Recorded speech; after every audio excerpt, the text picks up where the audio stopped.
What's up, everyone? This is page 409. We are continuing to talk about the mid-segments of quadrilaterals, part of our exploration on the properties of quadrilaterals, and wrapping up the monster geometry topic, geometry unit. Let's focus on what's created here. Let's explore one of the mid-segments of a trapezoid, a specific mid-segment of a trapezoid. And maybe like this should go over here if you think about it. Okay. So something we're going to do with the mid-segment of a trapezoid is just draw one, and I drew one randomly. Please don't try to copy mine, but pay attention to what you're creating on your paper when you do this. The one criteria that has to be made is we are using what is guaranteed to be parallel lines on our paper. And then through, I don't know, just straight edge constructions like trace a line and trace a line. And this is what I made. I didn't want to make an isosceles trapezoid either. I wanted it to be like an arbitrary, ambiguous, doesn't have to be specifically defined trapezoid, which means whatever conclusions we come up with about this trapezoid and the mid-segment that we're going to focus on for this trapezoid should be true for whatever trapezoid that's out there. Use the given parallel line segments and a straight edge to complete this question. Draw any trapezoid with only one pair of parallel sides and then label the vertices. And I did. I labeled them TRAP for trapezoid. Construct the mid-segment of your trapezoid that connects the non-parallel sides. So that's the reason why I've used a different color, if you can tell. And I'm going to measure, which you can kind of already see that I did. So I measured and I got a number and I divided that in half to put a mark. Now I should be using a compass and straight edge, but you also need to know how to measure with a device. So I'm going to lean into that for this one. And after I measured them, now I'm going to sketch in that mid-segment. Something that looks approximately like that. All right, there it is.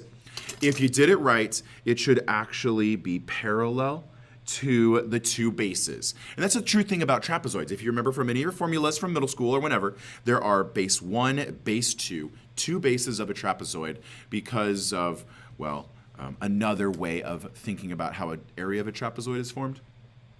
Okay, something that we understand about this is that the mid-segment appears to be parallel. The mid-segment, we haven't proven that it's parallel. That's why I have to use the word appears.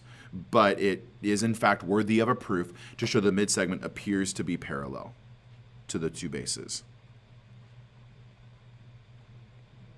Now we're going to use our ruler to determine the length of each base. And so I went ahead and I measured it and I marked with millimeters.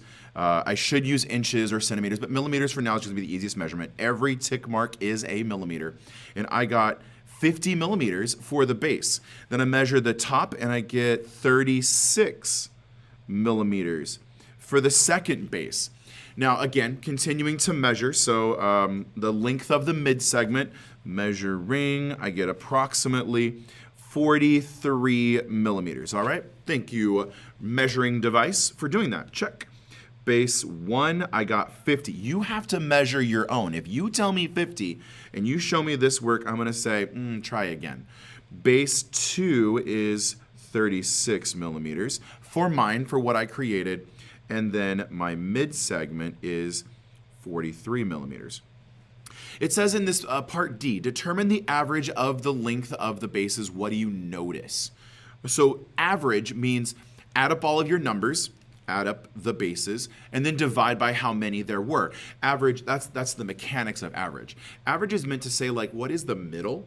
Or what is the value that evenly, like, tops off all of the numbers? So if you're a little below the average or a little bit above, that distance is all kind of like floated to level.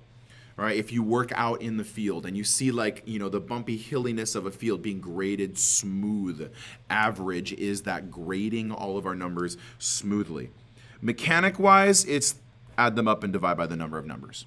So 50 plus 36 makes 86. 86, you divide by the 2. We added two numbers together, so 86 divided by 2 is, that can't be right, 43? But I measured 43. That's a fact. That is a fact, that is. Okay, so if you add the base 1 plus the base 2, so these two added together, and divide by 2, you actually get the length of the mid-segment. Boom. The mid-segment of a trapezoid that connects the midpoints of the non-parallel sides, so the red sides from the diagram, will be the average of the two bases. Smart, smart. All right, well, thank you so much for checking in this video. Remember that conjecture from this one about, is that always true also? I guess that is true for this one too, right? Maybe there's an element of like connecting mid-segments and seeing if they're parallel that we get from that. Thanks for watching page 409. Page 410 is next. We keep moving forward. You keep learning more every day, every video. Like, comment, and subscribe. See you in the next video.